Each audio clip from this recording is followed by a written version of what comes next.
Today is officially the day. Today is 12th of September 2024. When we first started our PCMA journey, if you don't know what PCMA is, Paid Community Management and Growth Agency, but when we first started our PCMA agency, it was the 1st of April. Since that day, it's been 5 months and 8 days. Since that day, we've been able to generate over 10K per month. So today's video is going to be the whole breakdown of how we've been able to do that, how to start your own PCMA agency, and how to scale it to 10K per month. I've also got a free community completely for free on the whole breakdown, all the resources, all the funnels for you guys. But it never was like this. Before the 1st of April, the 31st of May was the day I quit my AI job. I had a desk job where I was data analytics, literally crunching numbers, and it was the biggest regret of my life. So I decided to completely quit it and go in on PCMA. At the time, I had no clue what PCMA was. I had no clue about communities. And the thing that I was doing for communities and community owners was literally just setting up communities. Now we have a full-fledged funnel breakdown for clients, and today's video is going to be the whole breakdown for you guys. So pay attention, get a notepad, and take some notes. Let's go, guys. Novel Creators 2.0 is finally out, and this is going to be the revamp, everything that you need in terms of starting your own PCMA agency and scaling it to over 10K a month. Pay attention, write some notes, and get ready, boys. So, first things first is to understand the PCA model. What is the PCMA model? So Paid Community Management and Growth Agency. What are the main components? So, like I said, Paid Community Management and Growth Agency. So, I've boxed it up into Community Management and Growth Agency. So, first things first, let's understand what are the community platforms. What are the most famous ones? So, first one we have is the infamous school community.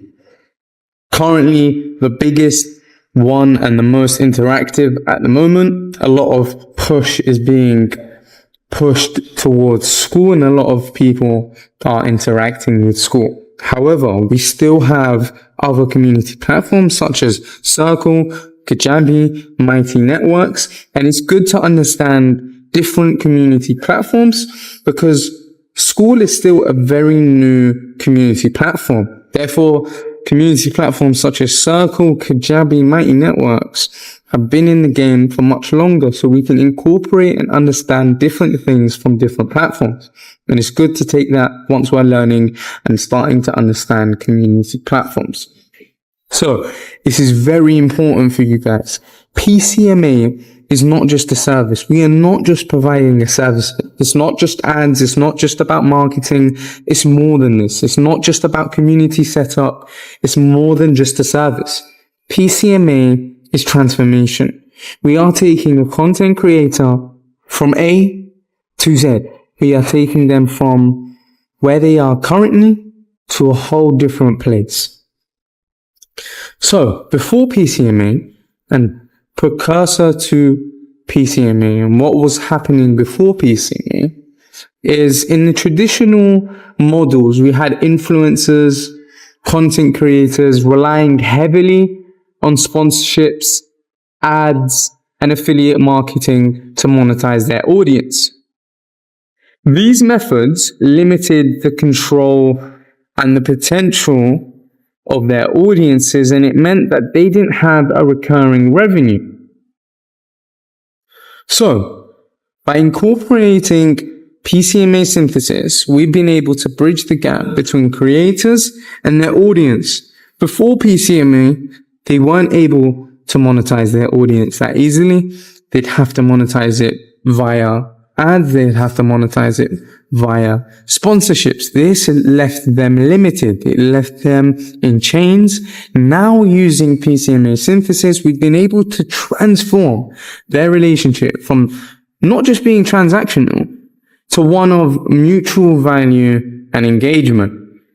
So now with post PCMA, the environment and the setting post PCMA, post using PCMA, is an environment of where content creators become community owners, and they become owners of their audiences, and this is vital. And we are able to leverage now community platforms to offer exclusive content, tools, and experiences to their most dedicated fans. And this is important because exclusivity and a place where the dedicated and most loyal fans are felt connected with their audience and connected with their community owner is very important for the community and the content creator. So what makes PCMA irresistible? This is very important, guys. What makes PCMA irresistible?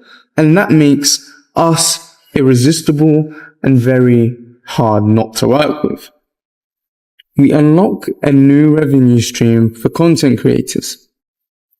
Now, unlocking a revenue stream for content creators where previously they never had a recurring revenue. They never had monthly recurring revenue. They'd either get batches of brand deals, they get sponsorship deals, but nothing too consistent and nothing too reliable. This means now they have a new revenue stream that makes them a reliable money. Increase in brand value. When you add a recurring revenue stream, when you add a monthly stable income, this increases the brand value of the community and the brand value of the content creator. This then thus means there's no reliance on sponsorships, there's no reliance on brand deals, and they get sole MRR, monthly recurring revenue, straight from their communities.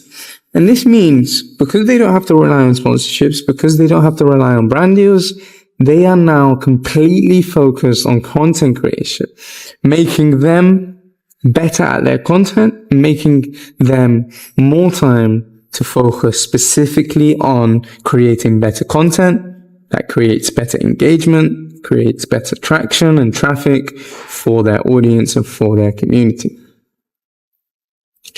As agency owners, everything around us is moving. Everything is constantly fluctuating and constantly moving. So we have to be aware of every single variable that may affect our agency. Everything that may affect our agency has to be within sight and has to be known as agency owners. How? This is by identifying and categorizing our moving variables. To recognize our moving variables, we have to first identify them and then categorize them.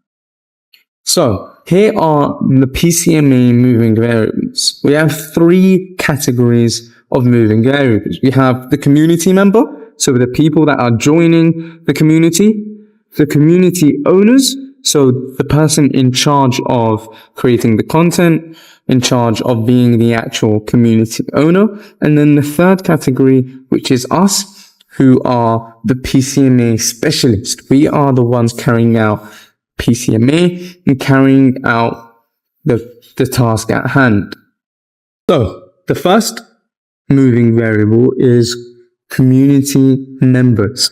These are our dedicated fans and followers who subscribe to the creators community.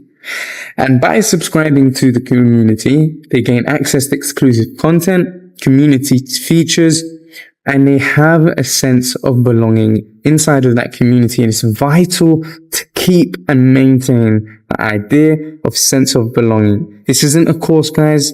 This isn't just information that we dump at our members. This is a community where people can enjoy, communicate, interact inside of the community.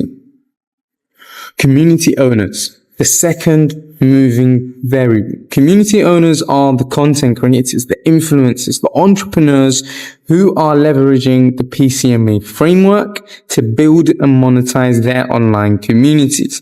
So these guys are the face of the community. These guys are the people in charge of creating the content and the overall look and feel of the community. They are in charge of any Q&As, webinars. They are the main point of contact for the community member. They curate the content, they set the tone, and they build engagement within their community. So the last and final moving variable is us. We are the main moving variable. We are the backbone of this whole operation, and we want this whole operation to move smoothly. We want to bridge and act as the bridge between community owners and community members. And how we can do that is by facilitating discussions, addressing member concerns, and ensuring that the community remains active, engaged, and aligned with the owner's visions. One of the first things I said was, we aren't just setting up a community. We aren't just creating the community for the community owner and then leaving. We're trying to create a thriving community, an active and engaged community. So whereas when we want to sell to the member, when we want to upsell them and we want to introduce new things, they are the first person to know, and they are the first person to want to consume this, because they are in an active and engaged, and they feel heard, and they feel that they are being listened to. So the PCMA ecosystem. Like I said, there are three main moving variables: the PCMA specialist, who is us, community owner, and then at the bottom, the community member. But in this is a community ecosystem. It's not just a one-way stream. This is a two-way value system where there is a mutual relationship between every moving variable, between everyone inside of the community, from the community member to the PCMA specialist, from the PCMA specialist to the community owner to the community member, and vice versa. Everyone is mutually intact and everyone is mutually benefiting. And that's why it's important to maintain a value system where everyone is benefiting from each other, and this will help with maintaining people inside of the community and increasing the engagement inside of the community. This is one of the most important things that you will need to learn inside of PCM, and that is community equals currency. When a content creator has a strong community, that means they have a strong currency. And like we said, we increase the overall brand value of the content creator. Okay guys, so today's video is going to be crafting your agency game plan. Every strong agency, every successful agency needs a thorough and well sought out game plan. So we'll be going over what that agency game plan is. So it's key to notice that the new agency era has arrived. Content creators are starting to adapt to a new way of thinking, and new agencies are starting to operate in a new mentality, in a new way. And we'll go over what that is in a second. This industry is getting bigger and bigger than anyone anticipated, and I'll show you proof of that. So look at the numbers, boys. 23.8 billion, 3.67 billion, 14 billion. Regardless of the specific number, there's one thing to notice, and that the trajectory and the projection of these numbers is crazy. There's billions and billions being poured, and the info market is massive. Billions and billions are being poured into the industry, and the market is set to double in size. Large corporations and companies are starting to invest into the info market. Weak entrepreneurs, however, and this is what we don't want to fall into, is weak entrepreneurs will be intimidated by the numbers, and they will let this opportunity slip. Just like SMMA, just like dropshipping, just like AI automation, and any business model that they've ever seen, they let it slip. They took zero action and they let the numbers get to them and they buckled. Don't let this be another one of these. We want to take action and we want to have a strategic game plan. So first things first, let's go over a few topics and a few things before starting. B2B, business to business, is what you're sold. And I to C, influencer to customer, is what makes the most money.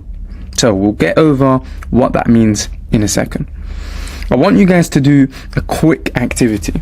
I want you guys to write down your top 5 favorite business influencers. Maybe Iman Gatsi, maybe Luke Alexander, whoever it may be. Write them down in a list and then start to imagine and think of what are the most things in common with all of these 5 business influencers. And another question I'd like you to answer yourself is, how do they all monetize? What you'll start to realize is all of these big influencers have info products. And what influencers will do is they will paint the vision, they'll show you the lifestyle, they show you how much money you can make, and then they'll sell you the info product. But this is what I don't want you guys to think like, and this is the mentality shift that we want.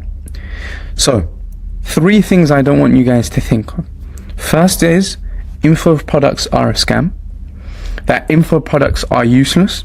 I personally bought a lot of info products and I've took a lot of value from them. And that all influencers are scamming. All influencers are scammers. This is a bad mentality to take, because it's just emotional thinking. This is what I want you guys to think, is how have they utilized and how have they leveraged info products for their communities and for their audiences. And then when we want to dig deeper and look at how influencers actually funnel their customers in, and what are the systems and processes that influencers utilize and what influencers use for their funnel systems, for their outreach, for anything. How do their processes work and how do they operate as an influencer? These are the things that we want to look like. We want to start to think logically and we'll start to think rationally rather than starting to think emotionally and think everyone's scammers, everyone's trying to get at us. We want to think in a logical manner. So we want to start by establishing the PCMA Foundations. And how do we do that? 3 main things. The first being long-term thinking.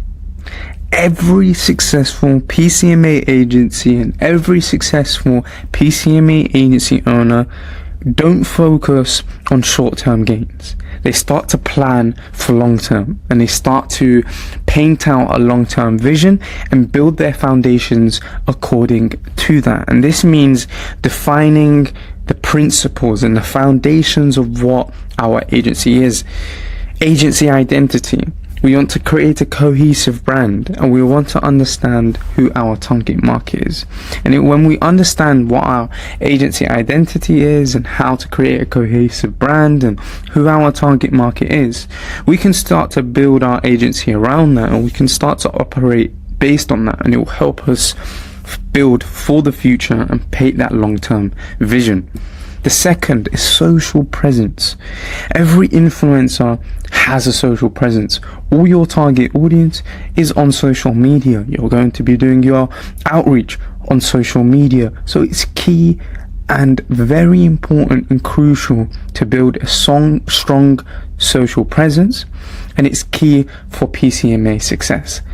And by gradually and consistently growing your online influence, not only will you reach that 10k a month that you've been dying to get, would you do it in a faster manner, but you also establish a greater authority when reaching out to potential clients.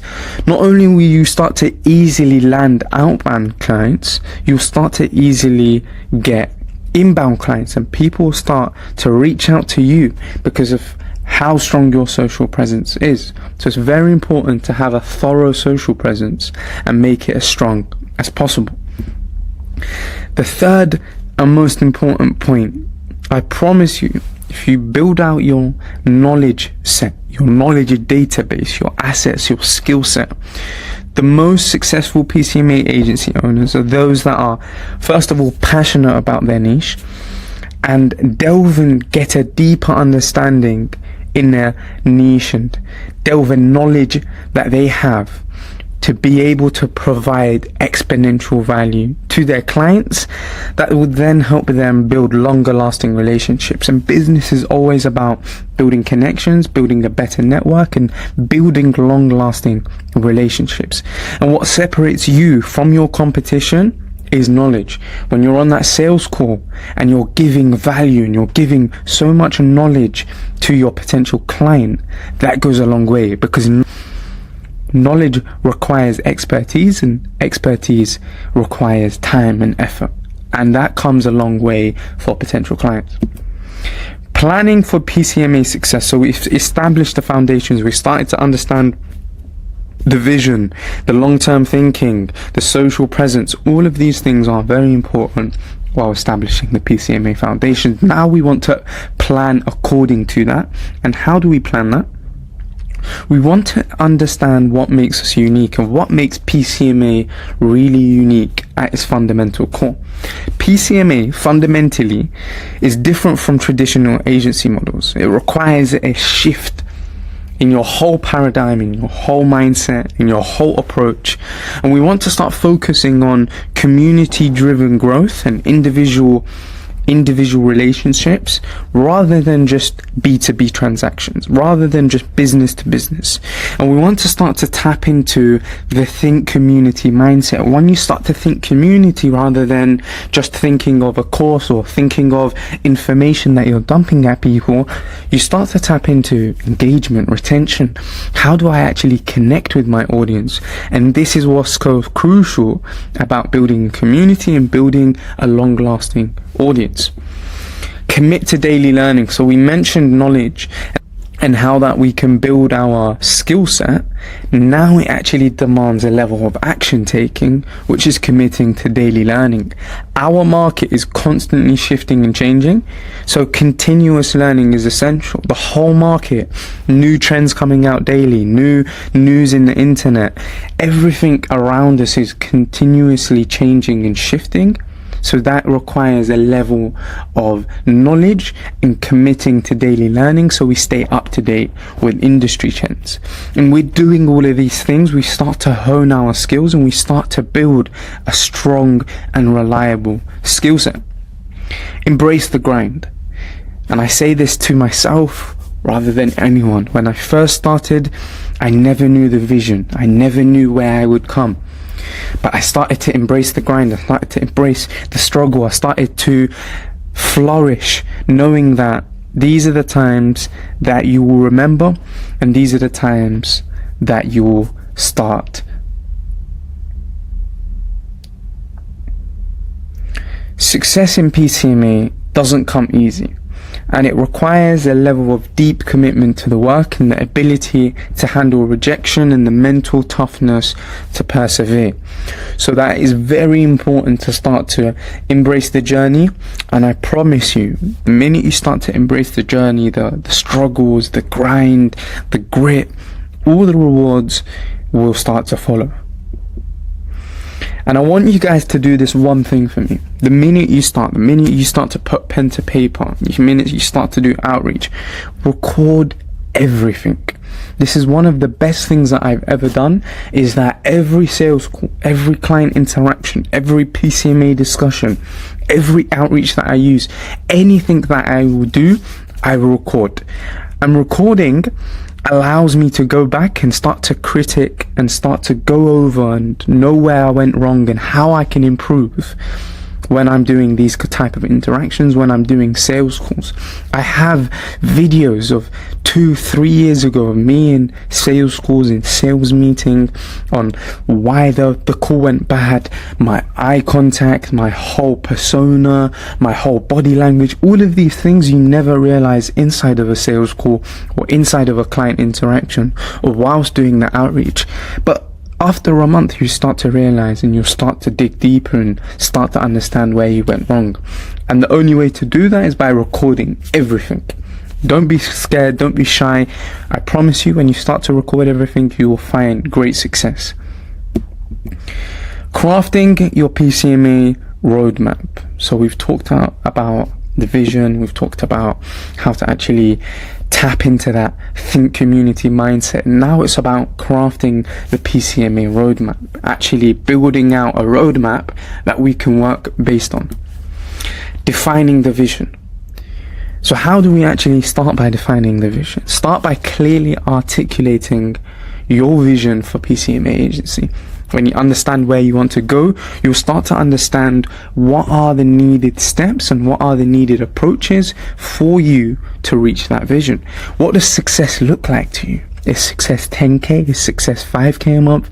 Is success working with big influencers? Is success building out communities for people?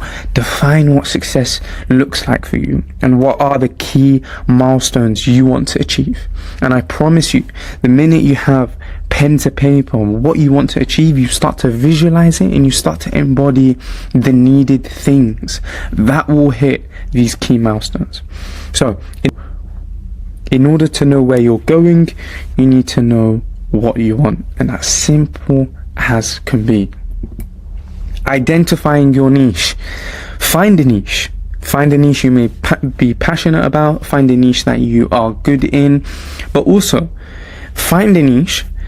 Establish yourself as an authority in that niche and push out as much volume as possible. And the way to do that is look inwards and then start to look outwards. So for instance, use the interests, use the hobbies as a good way to find your niche. So if you're into fitness, look for fitness influencers. That's a good way to start because you already have the knowledge for when you want to hop on a call, for when you want to talk to a certain influencer.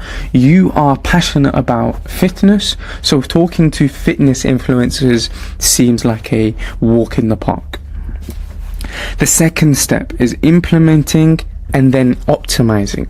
PCMA is not linear, and every business and agency model is not one linear approach, and therefore our approach shouldn't be either. We want to implement our strategies by continuously optimizing for the biggest result. If something goes well, and this is why I say record everything that you do, because you'll start to understand if something goes well with a certain client, you can keep using this case study as a great way for your next potential client, and vice versa. If it didn't go well and you found that it wasn't a good strategy, you'll know for the future that this wasn't a good strategy to take and you won't implement it in the future. So that's why implement it, optimize it, and record it, and rinse and repeat. Yes, boys, today's video is going to be about how you can find your niche and validate your niche. So we'll be going into my 3-step approach, how to do it, what are things to look for, what are the things that you don't want to look for. So there's many components into it, and for some reason it's a hurdle for a lot of people. So I'm going to be going through everything to validate and find the potential niche. So first things first, I want you guys to understand this key concept that the monetization, the money you guys are looking for, is in the niche. And why do I say this? I say this to say your ideal clients, your content creators, your influencers, your personal brands are all in a niche. So for you to be a generalist, for you to not be a niche, to not target a niche, to not be an authority in a niche would just be stupid. It wouldn't be tactical and it wouldn't be strategic. So for anyone who isn't familiar with the term niche, niche specifically refers to a specific category of business, and a niche is a narrowly defined segment of the market that your business will focus on. So instead of, like I said, trying to be a generalist and trying to serve a wide range of clients, a niche allows you to specialize and become an expert, to become an authority, to become a figure in a particular area. So like we said in other videos about fitness influencers are in the niche of fitness. So to target specifically fitness influencers will be a great idea, because other influencers, other fitness influencers will now look at you as an authority in the game. Another example is real estate. Identifying yourself as a figure in the real estate market would be a strong tactical decision, because other real estate agents are looking at you and want to become a partner, want to work with you, because you've established yourself in their niche and become a strong competitor in that niche. The next part is the key to standing out. And how do we become unique? And we've mentioned it before so many times, but when talking about niches, in a crowded marketplace, it's challenging sometimes to differentiate yourself. And therefore, choosing a niche, it helps you carve out a unique position, and it makes you and positions you as the go-to expert in that space. So imagine when you're the go-to expert, when you are the figure in a particular niche, you make it 10 times easier to attract your ideal clients. How to choose your niche now. We get into how to actually choose your niche and what to look out for when choosing your niche. I talk about the 3-step approach when looking and finding my particular niche. So I start off by reflecting on my passions. What are the things and what are the topics and areas that I am truly passionate about, that I think if I was in this niche, I could easily dominate? And these could be personal interests, hobbies, areas, and areas of deep expertise of yours. So think of things, for instance, if you're in the fitness, if you're in real estate, if you have true passion for real estate and have a deep expertise in real estate, you'd crush the real estate agent. You'd crush the real estate game because you are somewhat now of an expert inside of the real estate niche. Choosing a niche you are genuinely enthusiastic about will make it 10 times easier and much more fulfilling and sustainable in the long run. The second point now is evaluating the potential, and how do we actually determine if this is now a potential niche? So once you have that list of niche, you've written everything down, the list of 3 to 5 potential niches, we research the market demand and we look at the competition and we look at the propensity for growth and the growths for each one, and look at niches that are large enough to support a viable business, but not so saturated. And this is important.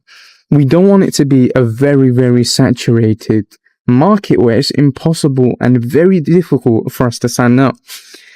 And this is one thing, guys. The real estate market is a huge market. If we targeted the real estate market in America, for instance, it'll be difficult for us to stand out. But let's say we targeted and positioned ourselves in a completely different market. Now it's not so the niche.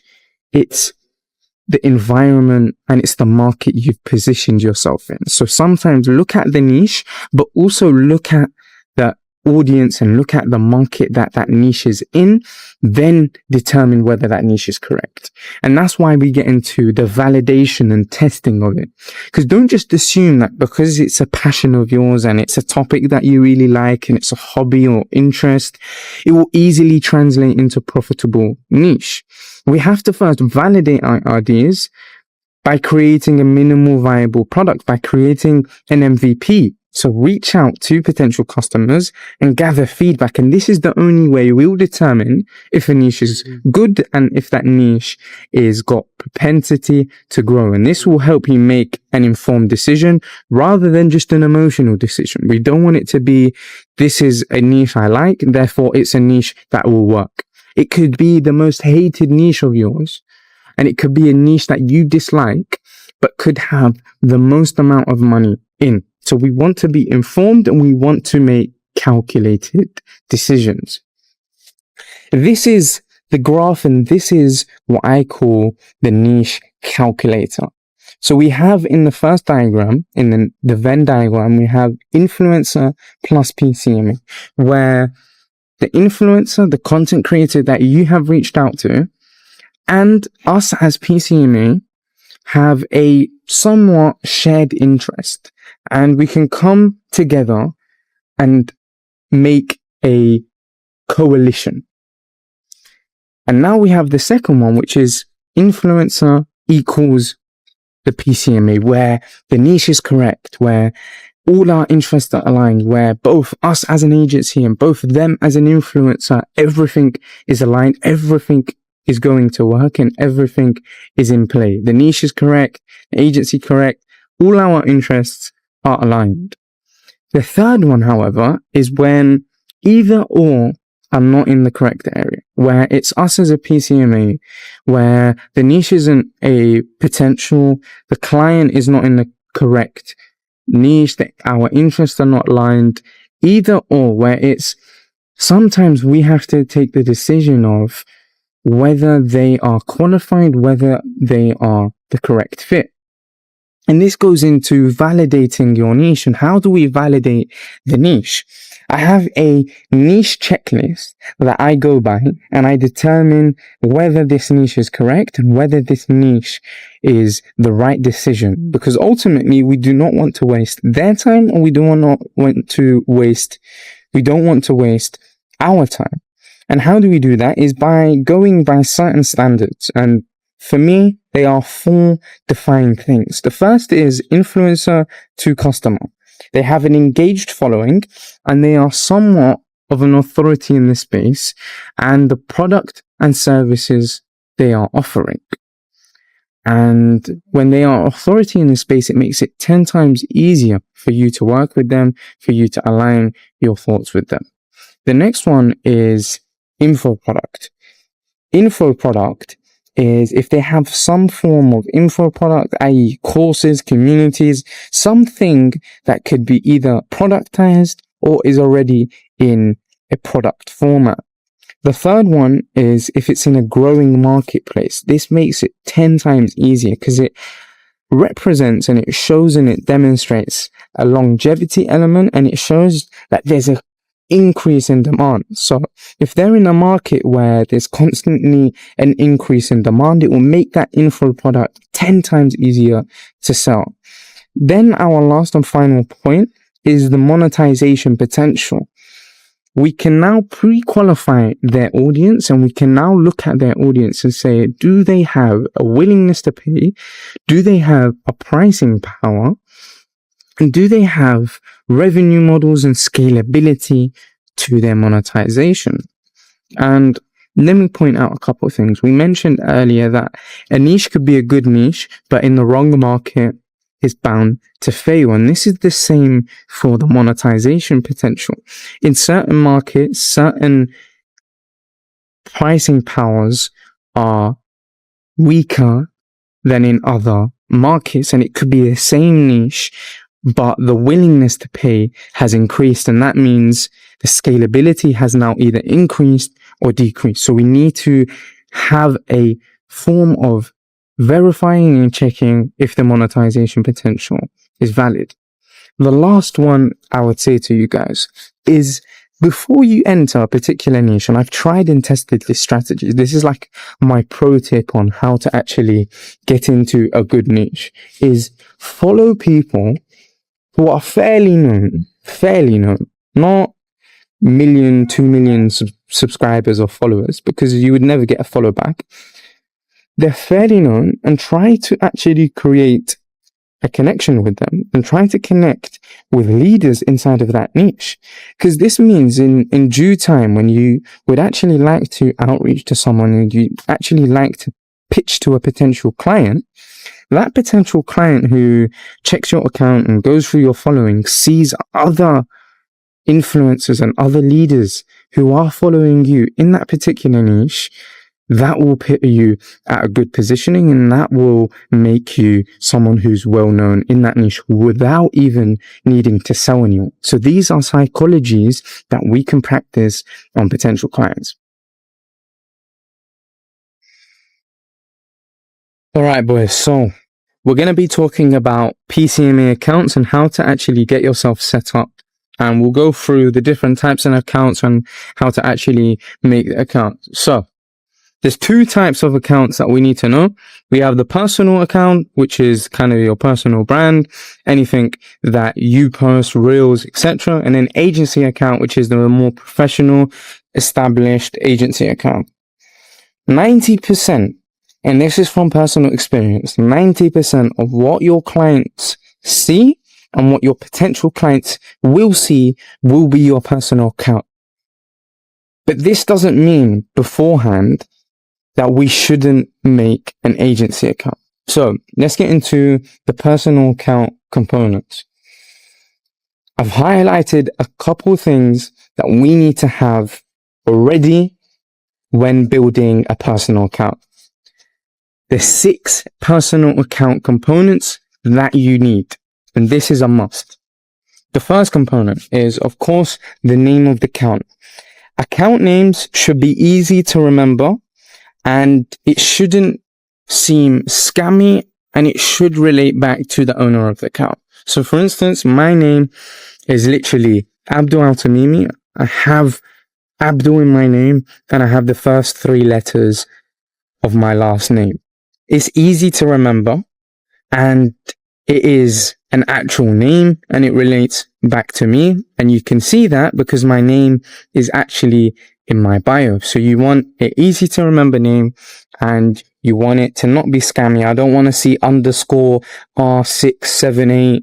I don't want to see dot dash. I want to just see your name and something that relates back to the owner of the account. That's all it is. It's simply comprised of 2 things, my first name and my last name. The second component is we want to have a good follower to following ratio. And having a good follower to follow ratio doesn't mean I need to have 50k followers and then 2 following. No, our personal account should just have a decent amount of followers. And in order for the potential client to kind of have a level of trust and authority that they can actually trust that we are a real account, and we should follow people in our industry and try to make connections as much as possible.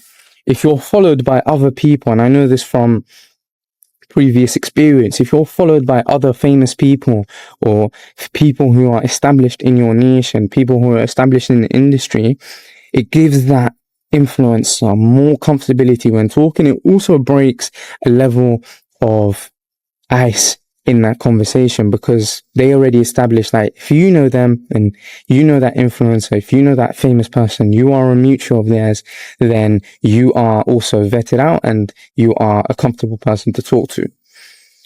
This is a lot of the time the question that I always get. How do I get followers? How do I get a decent amount of followers? And why is it going to take me this long or X amount to get these followers? The simple answer to this, and you're going to be shocked, is just to buy them. Buy followers. If you're not established and you're not posting videos and you're not, buy followers. And I'm not saying buy 10k. I'm literally saying buy a decent amount so that it seems very easy when you're talking to a potential client for them to trust you. It's an easy way to remove the barrier to entry. And I say this to say this because business is about the value perception. And I have a chart to really demonstrate what I mean. So the value perception chart says, the more perceived brand value that potential client has of you, the more likely they are to work with us. So we want to constantly try to improve our brand value perception. The more we increase it, the easier it is for them to work with us. And this is why I say that you need to have all 6 components down to a T so that it's easier for us to increase the brand value perception. The third component, a one-liner, emphasis on one line of what you do.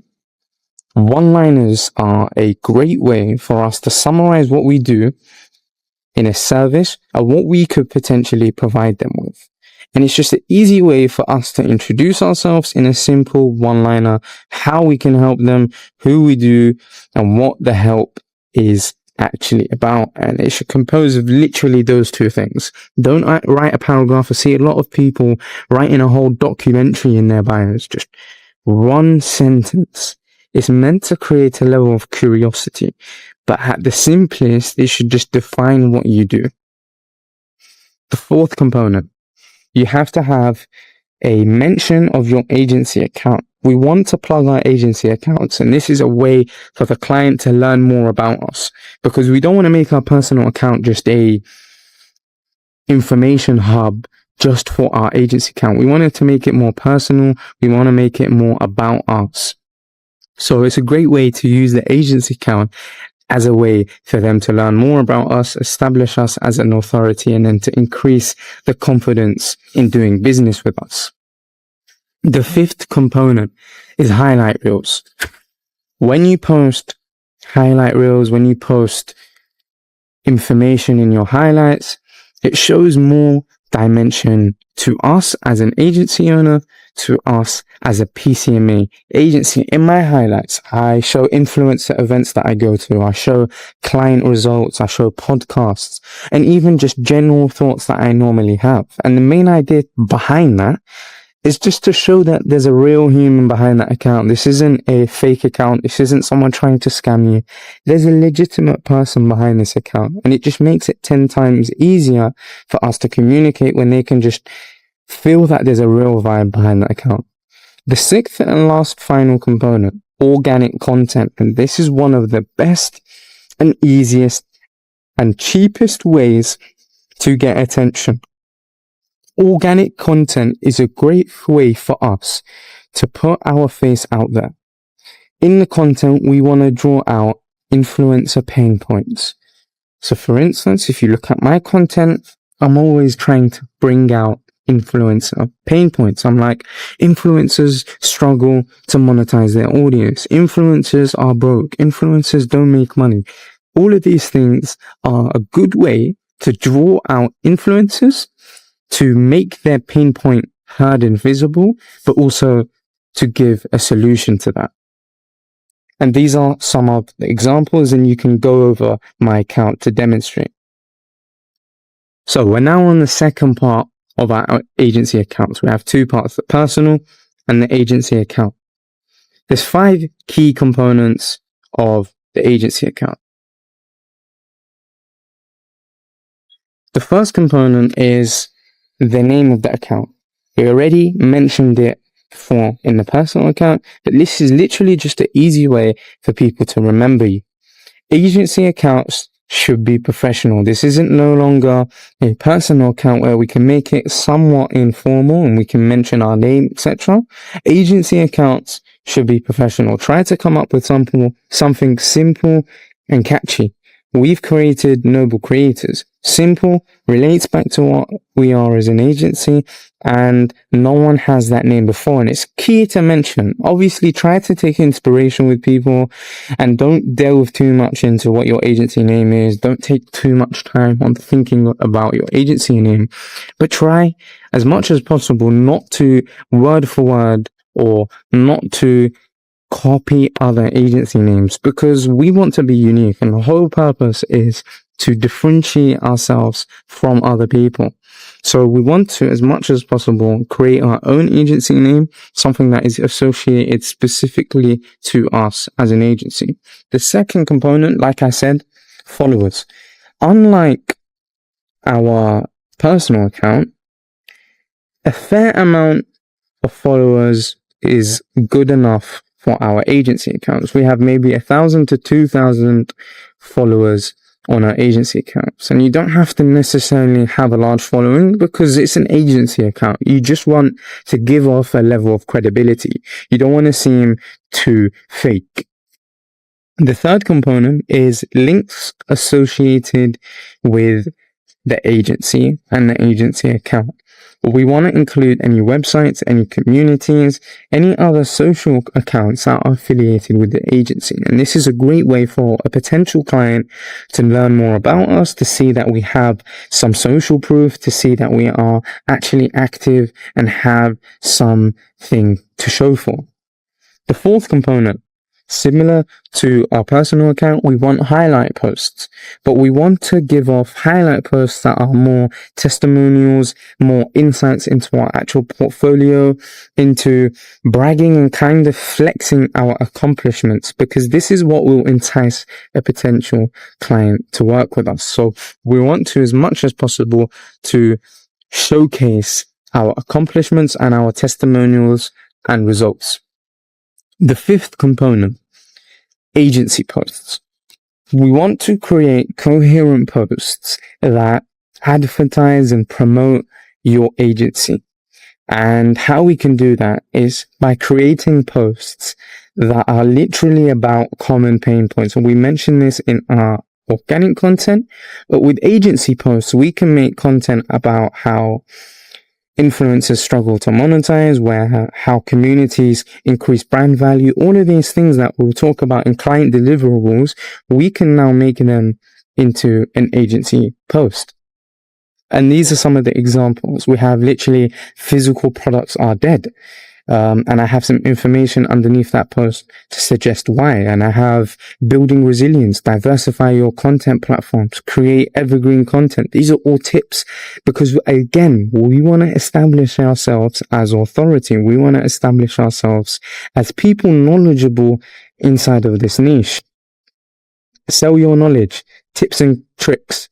Sell digital course, sell success. I've literally had influencers who have sent me these posts and say, tell me more. What is your service? And I'll show proof of this. This isn't to flex, but this is to show how well this works. And some people are like, oh, it's only got 1,000 followers. But these are all things that make us bulletproof when it comes to being validated by potential. So this is the fun part. We're going to have an activity where you guys can post your accounts for review. If you're scared that your account is not good, you don't know what to post on your personal account, you're scared that this account doesn't look as good, we will sit down and go through every section of your agency account or your personal account, and we'll see if this is a good idea. We'll share some knowledge. We'll share some peer review, what's worked in the past, what will work for you, and how to actually make your accounts legitimate and socially coherent.